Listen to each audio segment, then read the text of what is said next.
शिक्षा classes YouTube channel में आप सभी शिक्षार्थियों का स्वागत है।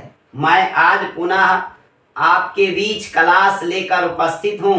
वह सबसे महत्वपूर्ण, सबसे उपयोगी रीति काल के कवि भूषण का लिखा हुआ शीर्षक पढ़ेंगे। कवित्व का अध्ययन करेंगे और साथ ही साथ भूषण के जीवन वृत्त को जानेंगे, कवि के परिचय को जानेंगे, इनके रहस्य को जानेंगे, इनकी प्रमुख रचनाओं को जानेंगे, जो objective guess paper atom bomb से याद करने की आवश्यकता नहीं होगी।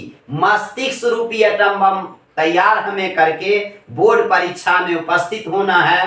क्वेश्चन रूपी जो दुश्मन होगा उस पर जो है गिराते हुए, प्रहार करते हुए आंसर रूपी जो है पर हमें विजय प्राप्त करना है। ध्यान पूर्वक रहें, सुने और निश्चित आपके दिमाग में प्रवेश कर जाएगा। ध्यान पूर्वक यदि कोई चीज को सुनते हैं तो मस्तिष्क में स्मृति चिन्ह बन जाता है। ध्यान भटकाते हैं तो वह आप नहीं समझ पाइएगा। तो आपको कुछ करना नहीं है, सिर्फ आप 20 से 25 मिनट समय दीजिए और भूषण का जीवन वृत्त, कवित्व का अर्थ के साथ साथ ऑब्जेक्टिव से लेकर सब्जेक्टिव प्रश्नों तक आपको मैं आपके पास दूंगा, सिर्फ 20 से 25 मिनट के समय के अंतराल में।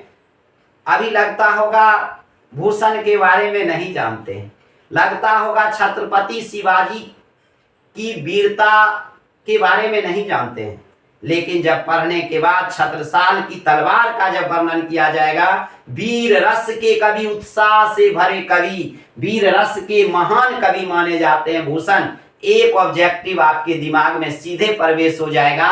वीर रस के कवि थे भूषण, और भक्ति काल के नहीं, आधुनिक काल के नहीं, भक्ति काल के 4 कवि का अध्ययन किए थे। तुलसीदास, नाभादास, सूरदास के साथ प्रेम की पीर कवि मलिक मोहम्मद जैसी जायस के रहने वाले। आज हम इन सभी से हटकर रीति काल के कवियों के बारे में जानेंगे।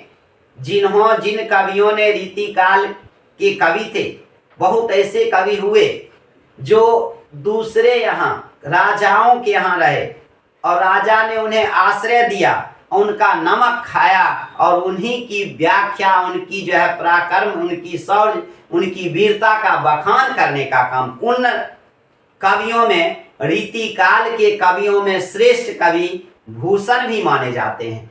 तो काव्यखंड का 5वां चैप्टर, काव्यखंड का 5वां चैप्टर, वीरता से ओतप्रोत हो जाइएगा। जब चैप्टर पढ़ने के बाद अलग ही ताजगी शरीर में उत्पन्न हो जाएगा। जिस कवि ही अगर वीर रस के हो, उत्साह रस के कवि हो, तो रचना भी उत्साह से भरा हुआ, एक बार पढ़ने के पश्चात, इस चैप्टर के रहस्य को जानने के पश्चात लगेगा 1000 बार इस चैप्टर को पढ़ते रहे।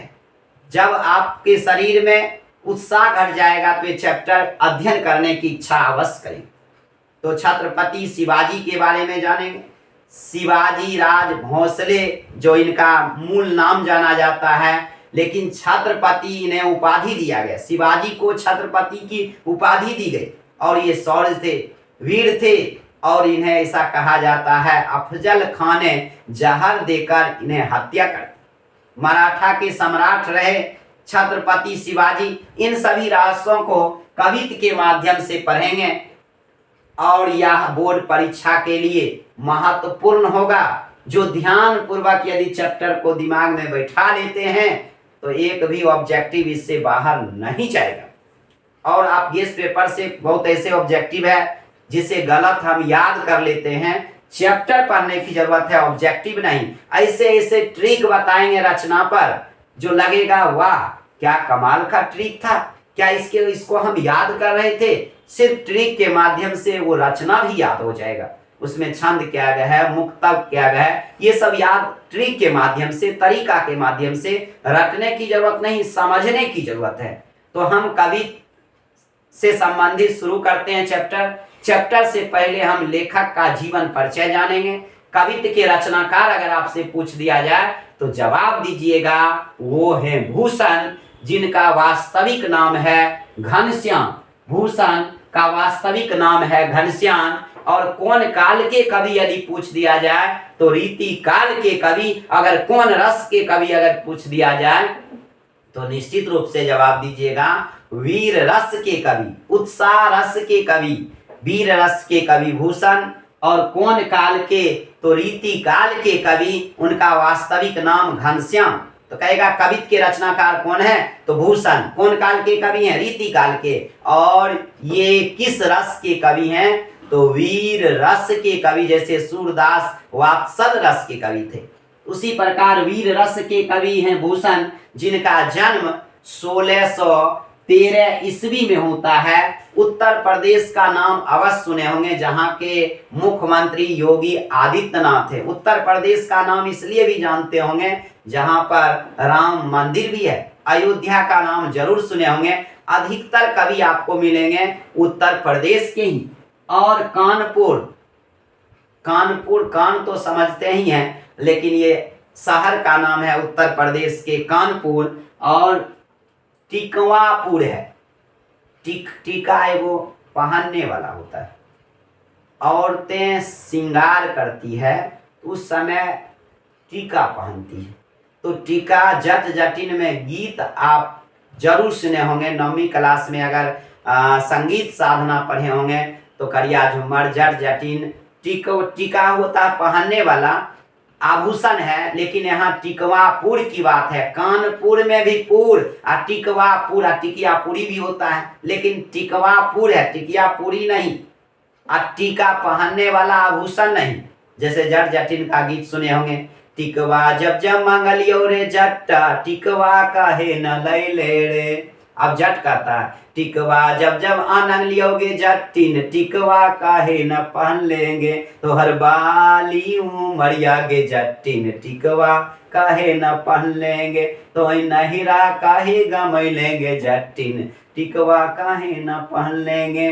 तो यहाँ आभूषण की चर्चा नहीं है, टिकियापुरी नहीं है और टिकवा नहीं है, टिकवापुर है। कानपुर और टिकवापुर। तो लगभग उत्तर प्रदेश के कानपुर शहर में एक जगह था टिकवापुर, जो रीति काल और वीर रस के कवि, जिनका वास्तविक नाम घनश्याम है, जिनका जन्म हुआ 1613 ईस्वी में। तो कवित्त के रचनाकार भूषण, कवित्त के रचनाकार भूषण, वास्तविक नाम घनश्याम। किन रस के कवि वीर रस के कवि। कौन रस के कवि वीर रस के कवि।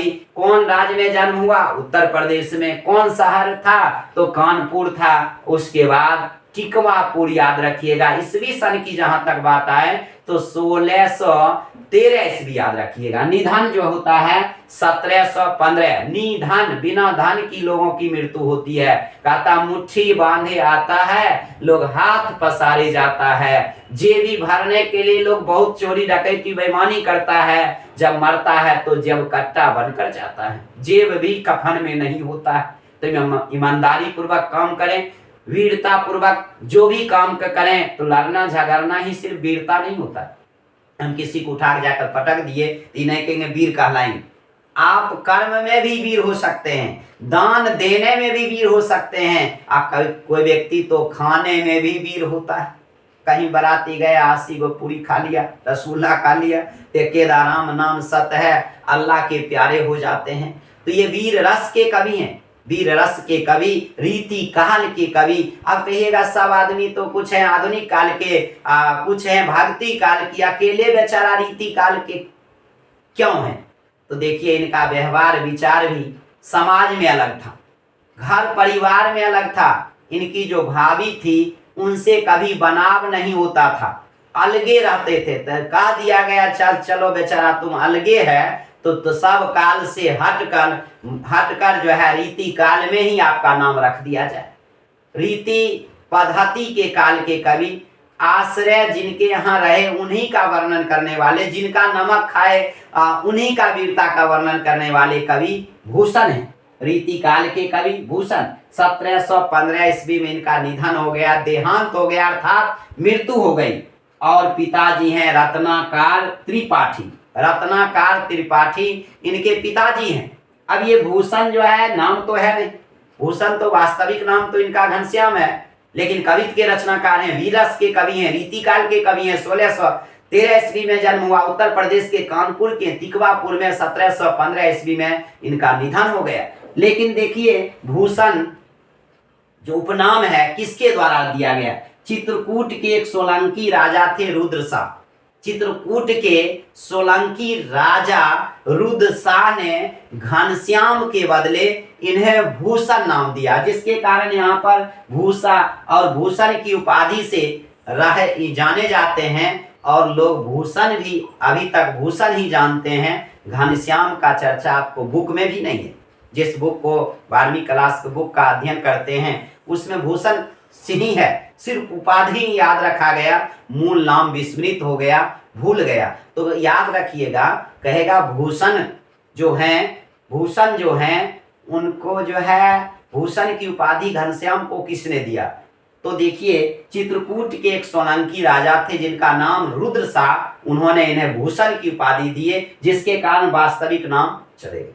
वैसे राष्ट्रकवि रामधारी सिंह दिनकर, राष्ट्रकवि जानते हैं दिनकर, याद रहे या ना रहे। द्वितीय राष्ट्रकवि रामधारी सिंह दिनकर का नाम भी सुने होंगे। जब हम आपको गद्य भाग पढ़ाएंगे, गद्य भाग का अर्धनारीश्वर शीर्षक पढ़ाएंगे, तब बेगूसराय के लेखक और बेगूसराय के पढ़ाने वाले होंगे। यदि पढ़ने वाला स्टूडेंट भी होगा तो वह बेगूसराय का ही होगा, और से अदर जगह, अदर जिला, अदर स्टेट के भी लोग हो सकते हैं। अदर स्टेट के इसलिए इसमें नहीं होंगे क्योंकि बिहार बोर्ड का ही क्लास कर रहे हैं। बिहार बोर्ड तो बिहारी जो स्टूडेंट, हाँ अदर स्टेट में स्टूडेंट यदि रह रहा है और बिहार बोर्ड से परीक्षा देना चाहता तो वहाँ भी वो देख सकता है।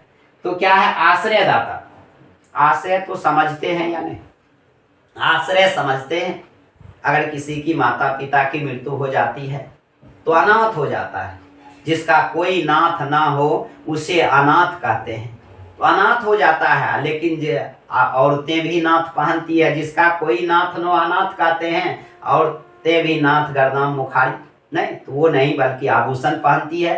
तो देखिए इनके आश्रयदाता जिनके अंदर में ये रहे थे, जिनके यहाँ रहकर जो अध्ययन करने के साथ साथ इन्होंने रचना करने का काम किए थे, तो वह है आश्रयदाता छत्रपति शिवाजी। छत्रपति शिवाजी का उपाधि है। वीर थे, पराक्रमी थे, शौर्य थे, मराठा सम्राट थे। छत्रपति शिवाजी इनके आश्रयदाता रहे। आश्रय देने का काम, छत्र छाया में रहने का काम किए और इन्हीं के आश्रय में रहकर इन्हीं का वर्णन करने का काम किए भूषण। तो देखिए छत्रपति शिवाजी इनके आश्रयदाता रहे हुए हैं। तो छत्रपति शिवाजी और शिवाजी के पुत्र साहू जी भी थे एवं पन्ना के बुंदेला राजा छत्रसाल। तो कहेगा छत्रसाल कौन था? पन्ना के बुंदेला राजा छत्रसाल। कहेगा छत्रसाल कौन था? साहू जी के पुत्र।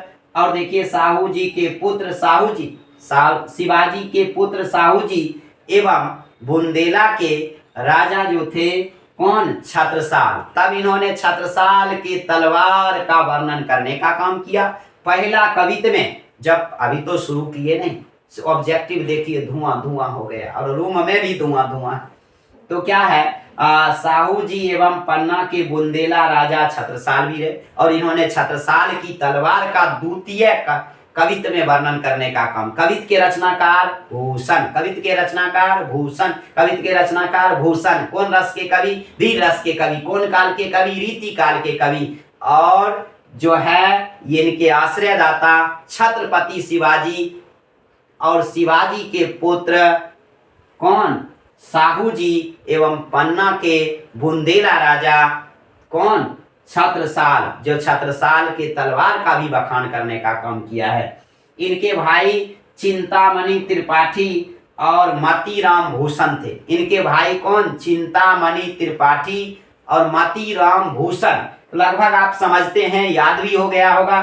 देखिए कितना आसान चैप्टर था। चिंतामणि त्रिपाठी इनके भाई और मतीराम भूषण भी है। भूषण इनमें भी लगा हुआ है, लेकिन पिताजी वाला इनमें लगा हुआ है। रत्नाकर त्रिपाठी इनके, रत्नाकर त्रिपाठी के पुत्र चिंतामणि भी और मतीराम भूषण भी और भूषण भी घनश्याम भी और कुछ कीर्तियां की चर्चा करेंगे। सबसे महत्वपूर्ण तो आपको ऑब्जेक्टिव में यही पूछता है जो भूषण की रचनाएं कौन कौन सी है। पहला रचना है शिवराज भूषण। देखिए छत्रपति शिवाजी का भी चर्चा की। देखिए गजब का लिखने वाले हैं, वास्तव में रीति काल के बेहतर कवि माने जाएंगे, क्योंकि जिनके यहाँ रहे, जिनका अनाज खाए, उनका जरूर वर्णन किए। लेकिन आज के समय में जिसका हम अनाज खाएंगे उसी का विरोध करेंगे, जिसका हम नमक खाएंगे उसी का गाली देंगे, उसी को गाली देते हैं। सिर्फ देखिए यहाँ कैसे व्यक्ति हैं, शिवराज भूषण लिखे हैं तो छत्रपति शिवराज भूषण से छत्रपति शिवाजी का भी चर्चा है। शिवाजी नाम सेट कर लिया और अपना भी नाम सेट कर दिए तो हो गए शिवराज भूषण। अगर उसमें पूछा जाएगा कितना छंद है तो 384 छंद है, 105 अलंकार है। तो अलंकार और छंद का क्लास करेंगे। जैसे रस का क्लास यदि नहीं समझते होंगे तो रस अलंकार छंद काव्य शास्त्र का अध्ययन कराएंगे। 384 छंद है, किसमें? शिवराज भूषण में। या तो रह जाएगा शिवराज भूषण में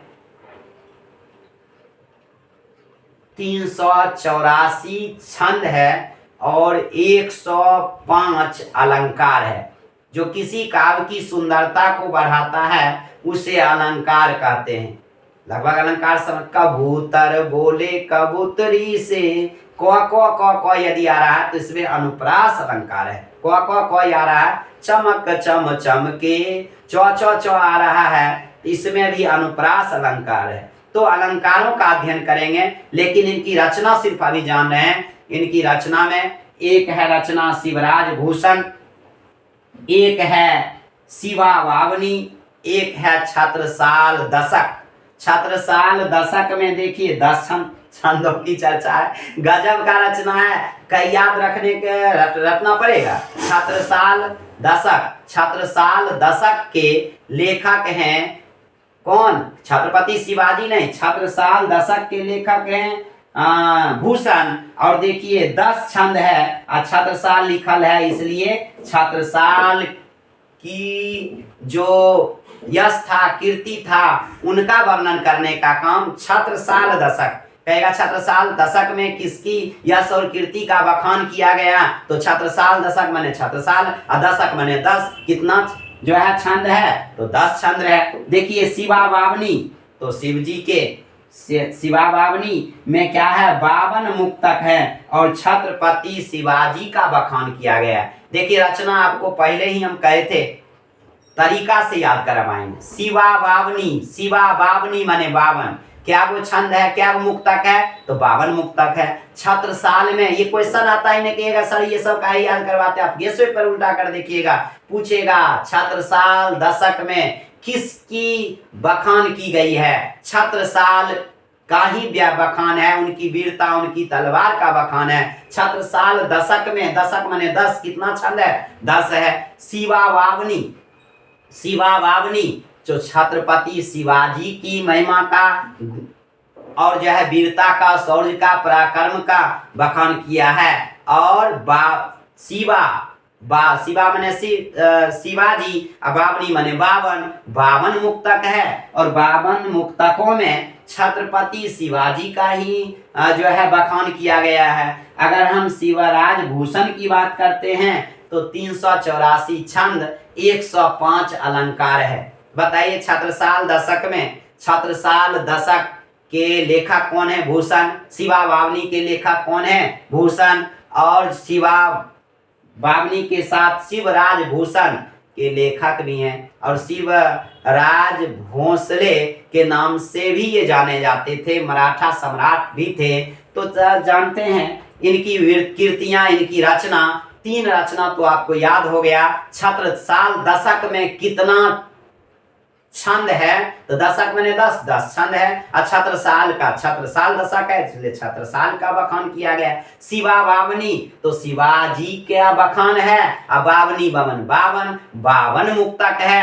अगर बात करते हैं शिवराज भूषण तो इसमें 384 छंद है, 105 अलंकार है, पिताजी रत्नाकर त्रिपाठी हैं, भाई मोतीराम भूषण और जो है साथ ही साथ चिंतामणि त्रिपाठी हैं, आश्रयदाता छत्रपति शिवाजी, बुंदेला राजा छत्रसाल भी हैं। तो ये सब आपके दिमाग में प्रवेश कर गया होगा। कहे थे ना ऑब्जेक्टिव रखने की जरूरत नहीं है। अब इससे संबंधित जितना प्रश्न पूछना हो ऑब्जेक्टिव पूछा जा सकता है, पूछे, आप जवाब देने के लिए तैयार। छत्रसाल दशक में कितना छंद है? तो दशक माने 10 छंद है। अब किसका चर्चा है? छत्रसाल का ही चर्चा है। छत्रसाल दशक नाम है। शिवा बावनी में शिवाजी का बखान है और बावनी माने 52 मुक्तक है और शिवराज भूषण के रचनाकार भूषण ही है, जिसका वास्तविक नाम घनश्याम है। अब जिसका आपको यहाँ कुछ अपर्याप्त कृतियां हैं तो भूषण हजारा भी भूषण का गजब का रचना किए हैं। अपन नाम है ही उसमें हजारा लगा दिए, तो भूषण हजारा भी इन्हीं का कृति है। भूषण उल्लास भी, अब भूषण छोड़े सुधे खरदूषण नहीं तो कम हम दूषण जरूर लिख दिए। तो भूषण हजारा भूषण की रचना है और भूषण उल्लास भूषण की रचना है और दूषण उल्लास भी इन्हीं का रचना है। भूषण उल्लास और दूषण उल्लास, भूषण दूषण उल्लास, भूषण तीनों में, भूषण हजारा भूषण का, भूषण उल्लास भूषण का और दूषण उल्लास भी भूषण का। कुछ अपर्याप्त कृतियां हैं और पर्याप्त रचनाएं जो है उसमें आपने पढ़े। शिवा बावनी, शिवराज भूषण और छत्रसाल दशक में 10, बावनी में 52। अब ऑब्जेक्टिव अब जाकर जो गैस पेपर जिस प्रकाशन का लिखने वाला होगा या लिखे होंगे सब का पढ़ कर रख दीजिएगा। अब चलते हैं जिसका बहुत देर से आप इंतजार कर रहे हैं। सर रचना इनका जीवन वृत्त तो समझ गए, अब 5-10 को ऑब्जेक्टिव करा दीजिए तो करा ही देते हैं। भूषण कौन काल के कवि? रीति काल के कवि। और कौन रस के कवि? वीर रस के कवि। और कई इनके आश्रयदाता छत्रपति शिवाजी और छत्रसाल दशक में किसका बखान है? तो छत्रसाल का ही है। और शिवा बावनी में जो है छत्रपति शिवाजी का है। कितना मुक्तक है? तो 52 है। छत्रसाल दशक में 10 छंद है और जो है शिवराज भूषण उन्हीं का है, भूषण हजारा उन्हीं का है, भूषण उल्लास उन्हीं का है, भूषण दूषण उल्लास उन्हीं का है, भूषण उल्लास भी और दूषण उल्लास भी। अब जानते हैं कवित। एक कवित हम आज आपको छोड़ रहे हैं। दूसरे क्लास में दूसरा कवित 1 नंबर दिए हैं, दूसरा छत्रसाल की तलवार का बखान करेंगे।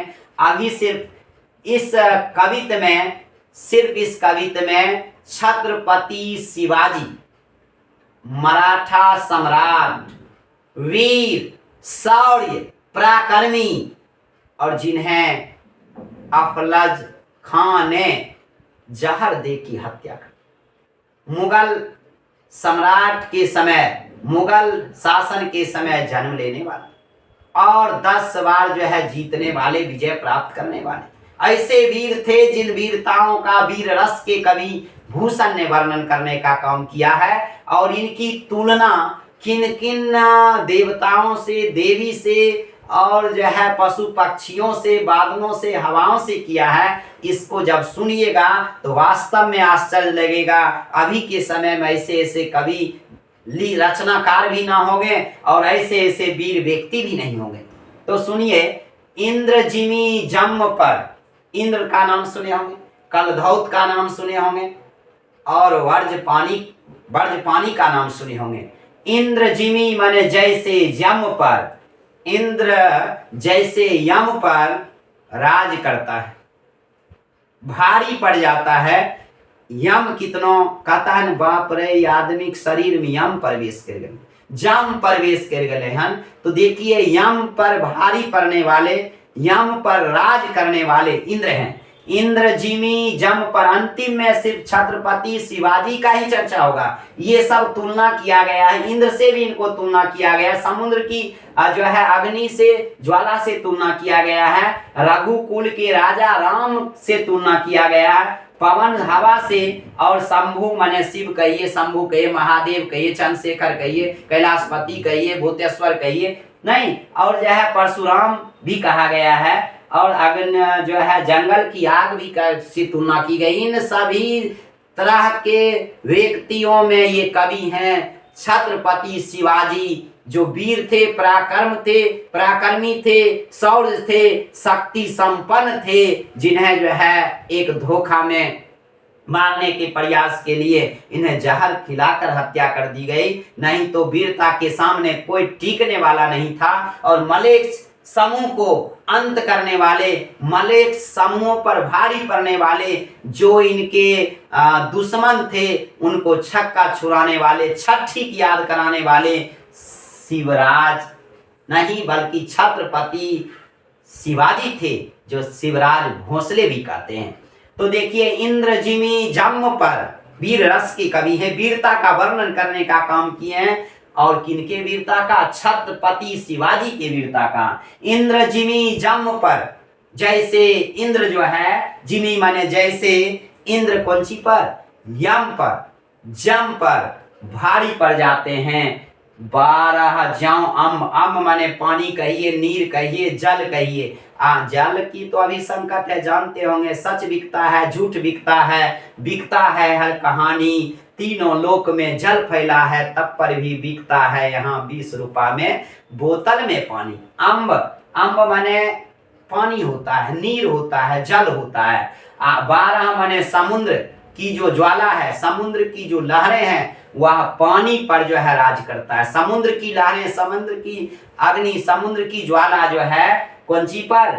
पानी पर राज करता है, माने उस पर भारी पड़ जाता है, पानी निम्न हो जाता है। तो कहता है इंद्र जिमी जम पर, जैसे इंद्र यम पर भारी था, माने इंद्र यम पर भारी थे, यानी इंद्र जो है जम पर राज करते थे। और 12 ज्यों अम्ब पर, और समुद्र की अग्नि पानी पर, रावण सा दंभ पर।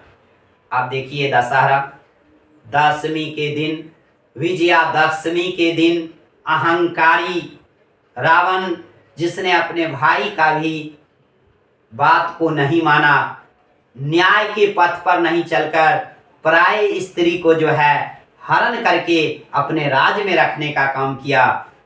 7वां भगवान विष्णु का अवतार, राम अवतार, और रावण के 10 दिशाओं को, रावण के 10 मस्तकों को 10 दिशाओं में वितरण करने वाले अयोध्या के पुत्र, अयोध्या के वासी, माने अयोध्या के पुत्र इसलिए कहे क्योंकि वहीं के संतान थे।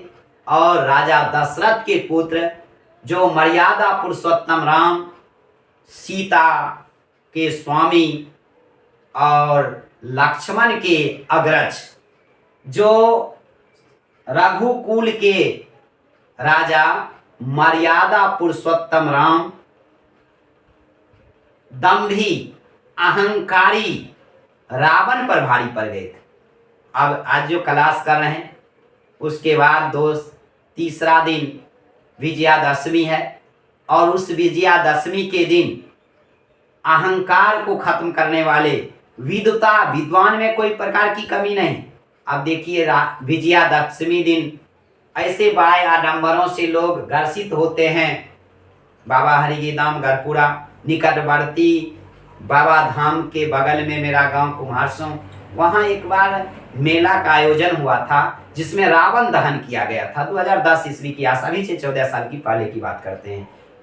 तो होता है क्या, जब रावण को जलाया गया, दहन करने की शुरुआत की गई, तो लोग खींचना शुरू कर दिया। आधो नहीं जला, खींचना शुरू किया, कितना आदमी को लुतिया कर आदमी रख दिया। तो कौन चीज, फरट्ठी का जो लगा हुआ रहता था, बम लगाने के बाद उड़ाया जाता है, फरट्ठी से ही पूरा शरीर बांस के फरट्ठी से बना होता है। तो लोग क्या करता था, उसको तोड़ तोड़ कर, उखाड़ कर की रावण का हड्डी ले जाए छी, हमरो बेटा इसने विद्वान होता है। तो गजब स्थिति है, ऐसे की विदंती है, वो तो बांस का बना हुआ है, और शरीर उसके जैसे बलशाली हो जाएगा, तो बुद्धि भी तो हो सकता है, लेकिन स्वभाव भी तो रावण के तरह ही हो जाएगा, दूसरे की स्त्री को जाकर हरण करेगा।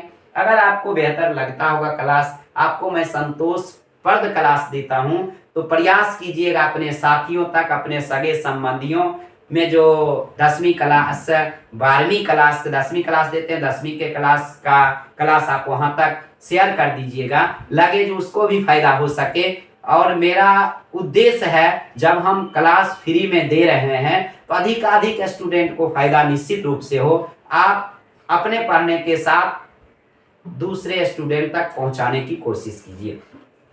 रावण सदंभ पर, रावण पर और उसके अहंकार जो था, दंभी रावण पर, अहंकारी रावण पर रघुकुल के राजा राज करते थे, माने उस पर भी भारी पड़ गए थे। एक साधारण पुरुष समझता था, जो एक हनुमान जी ने जाकर भी जो है लंका को दहन करके चले आए थे। तो देखिए रघुकुल के राजा मर्यादा पुरुषोत्तम श्री राम किस पर भारी? रावण, सदंभी, दंभ भरने वाले रावण समझ रहा था हमसे बड़ा विद्वान कोई नहीं। और अति रूपेण वै सीता, अति गर्वेण रावणा, अति दानाद बलिवर्धो है, अति सर्वत्र वर्जित। अति सभी जगह वर्जित होता है। अति गर्व था इसलिए रावण मारा गया राम के द्वारा। विजयादशमी हम प्रत्येक साल दशहरा के समय मनाते हैं। तो क्या है? पौन, पौन माने पवन कहते हैं, हवा कहते हैं, वायु कहते हैं, वात कहते हैं। वारी वाह पर देखिए बादल कितनों आकाश में लगे हो, और जब हवा बहती है सब बादल को साइड करके, एक साइड करके जो है अलग कर देता है। तो हवाएं जो है किस पर राज करता है? बादल पर। हवा जो है बादल पर भारी पड़ जाता है। और देखिए शंभु रति नाह पर, रति के पति कामदेव, रति के पति कामदेव जो माना जाता है विष्णु और लक्ष्मी का पुत्र कहा जाता है। काम और वासना के देव, काम और वासना के देव कामदेव जो रति के पति, देखिए रतिना, रति के पति को ही रतिना कहा गया। जो कामदेव थे, जो विष्णु और लक्ष्मी का पुत्र माना जाता था, भगवान शिव तपस्या कर रहे थे, तपस्या को भंग करने का प्रयास किए, इसलिए इन्होंने दिव्य शक्ति के द्वारा इन्हें मृत्यु दंड दे दिए थे। तो बताइए शंभु, शिव कहिए, शंभु कहिए, महादेव कहिए, शंभु जो है भगवान शिव कहिए, महाकाल कहिए, उन्होंने रतिनाह पर राज करते थे, रतिनाह पर भारी पड़ गए थे। काम और वासना के देव कामदेव थे, और जो है किसी को आकर्षित कर सकते थे, वासनाओं में आकर्षित, जो रति के पति थे और जिसको शिव ने मृत्यु दंड दिए थे क्योंकि उनके तपस्या को भंग करने का प्रयास किया था। तो समझ सकते हैं रतिनाथ किसको कहा गया? कामदेव। और कामदेव पर भारी पड़ गए हमारे भोलेनाथ, जिसका कोई नाथ ना हो, अनाथ हो उसके नाथ हैं भोलेनाथ, जिन्हें महादेव भी कहते हैं। तो देखिए जहाँ जो है पवन माने पवन, हवाएं जो है बादल पर राज करता है, बादल पर भारी पड़ जाता है। और कौन भारी पड़ गए? भगवान शिव जो है रतिनाथ पर, अर्थात कामदेव पर, रति के पति कामदेव वासना के देव जो थे उस पर भारी पड़ गए थे। ज्यों सहस्त्रबाहु, ऐसा वरदान मिला हुआ था, जो हजारों जिसे भुजा था, उस हजारों भुजाओं को काटने वाले कौन? जो सबसे गुस्सेदार भगवान, और भगवान विष्णु का छठा अवतार परशुराम, क्षत्रिय के रुधिर में स्नान करने वाले। तो क्या है? ज्यों सहस्त्रबाहु, जैसे सहस्त्रबाहु पर हजारों भुजाओं को काटने वाले, हजारों भुजा, और इनके हाथ में काटने वाला हथियार रहने करता था। तुरंत जो है गुस्सा, वजह से लाल वाल पान हमारे नेता थे। अब भगवानों में सबसे ज्यादा गुस्सेदार और छठा अवतार परशुराम है भगवान विष्णु का। यहाँ देखिए सातवां अवतार रामावतार भी चर्चा हुआ, और भगवान शिव का भी चर्चा किए। तो देखिए भगवान शिव, राम और जो है परशुराम, भगवान विष्णु का छठा अवतार जो राम द्विराज है, परशुराम जो है सहस्त्रबाहु पर भारी पड़ गए थे।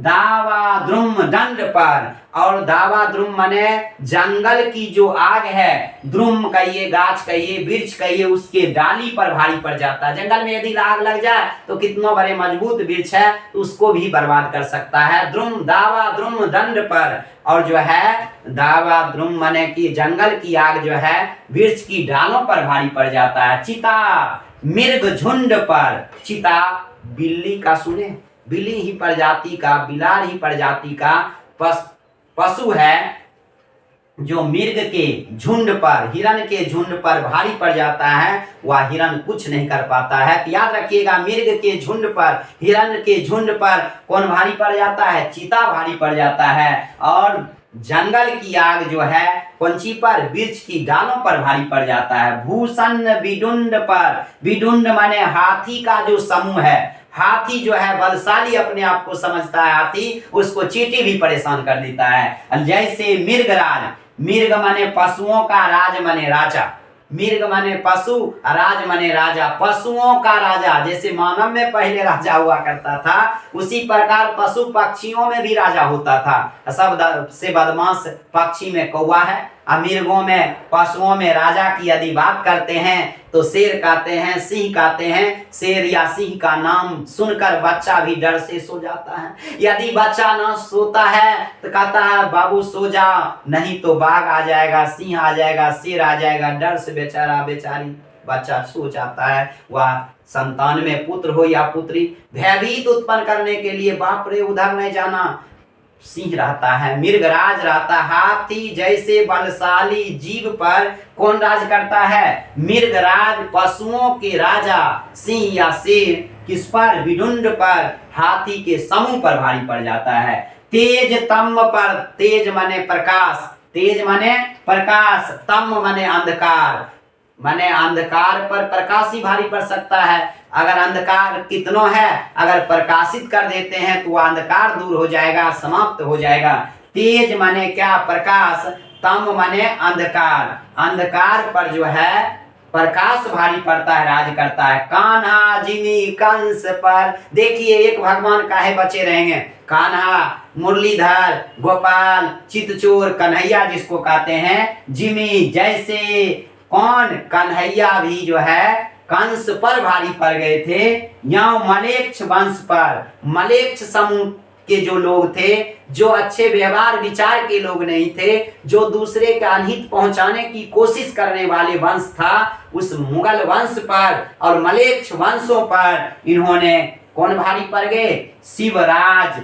यहाँ शिवराज इसलिए है, शिवराज भोसले भी इनका नाम था, वास्तविक नाम से जानते थे। छत्रपति इन्हें उपाधि दिया गया था।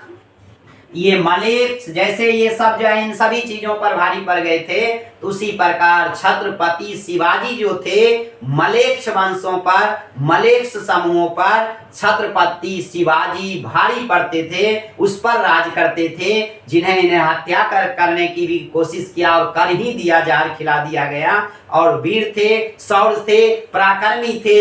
आप देखिए जहाँ राम का चर्चा है, जहाँ शिव का चर्चा है, जहाँ परशुराम का चर्चा है, जहाँ चिता का चर्चा है, जहाँ पशुओं का राजा शेर का चर्चा है, और जहाँ कंस पर भारी पड़ने का जो है कृष्ण का चर्चा है, उससे कम नहीं थे। उन सभी देवताओं में तो देवता थे, लेकिन मानव में वीर, शौर्य, पराक्रमी, शक्ति से संपन्न मराठा सम्राट छत्रपति शिवाजी मलेच्छ समूहों पर भारी पड़ गए थे। तो कौन समूहों पर? मलेच्छ समूहों पर भारी पड़ गए थे। कौन? छत्रपति शिवाजी। लगभग पहला कविता आपके दिमाग में प्रवेश कर गया होगा। इंद्र जिमि जम्ब पर, वारा ज्यों अम्ब पर, रावण सदम्ब पर, रघुराज है, रघुकुल राज है। पौनवारी बारी वाह पर, शंभु रतिनाह पर, ज्यों सहस्त्र बाहु पर, राम द्विराज है। दावा द्रुम दंड पर, चिता मिर्ग झुंड पर, भूषण विडुंड पर, जैसे मिर्गराज है। तेज तम अंश पर, कान्हा जिमी कंस पर, यों मलेच्छ वंश पर से शिवराज है।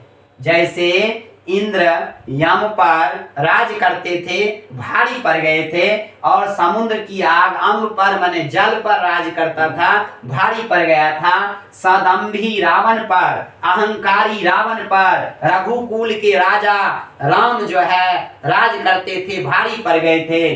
जैसे पवन जो है बादल पर, और महादेव कामदेव, कामदेव महादेव रतिना के पति कामदेव पर भारी पड़ गए थे, राज करते थे।